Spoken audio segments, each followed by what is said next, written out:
राधे राधे दोस्तों। तो आज हम बात करेंगे तीज माता की कहानी। तो शुरू करते हैं।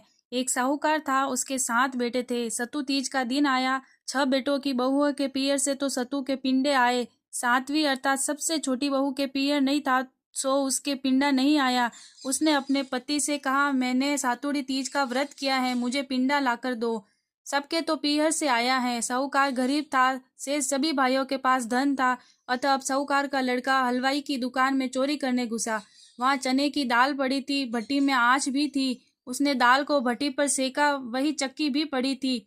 अब वह दाल को पीसने लगा। चक्की चलने की आवाज से दुकान का मालिक जाग गया और उसे पकड़ लिया। तब साहूकार के बेटे ने कहा कि मैं कोई चोर नहीं हूँ, आज मेरी पत्नी ने सातुड़ी तीज का व्रत रखा है, उसके पियर नहीं है, इसलिए उसके पिंडा नहीं आया और मैं गरीब हूँ, केवल सवा सेर सत्तू का पिंडा बनाकर ले जाऊंगा।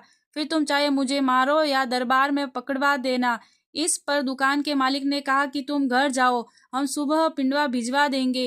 तुम्हारी पत्नी को हमने बेटी मान लिया है। दूसरे दिन सवा सेर का पिंडा और वस्त्र आदि दुकान के मालिक ने साहूकार के घर भिजवा दिया। उसकी सभी जेठानियां देखकर ईर्ष्या करने लगी कि उसके तो सवा सेर का पिंडा और बहुमूल्य वस्त्र आदि आए हैं। सास ने पूछा, तू तो कहती थी कि मेरे पियर नहीं है, तो फिर ये इतना सब कहाँ से आया? बहू ने उत्तर दिया कि ये मेरे धर्म के माता पिता ने भेजा है। उसको तीज माता ने पियर दिया है, जैसे सबको देना। राधे राधे।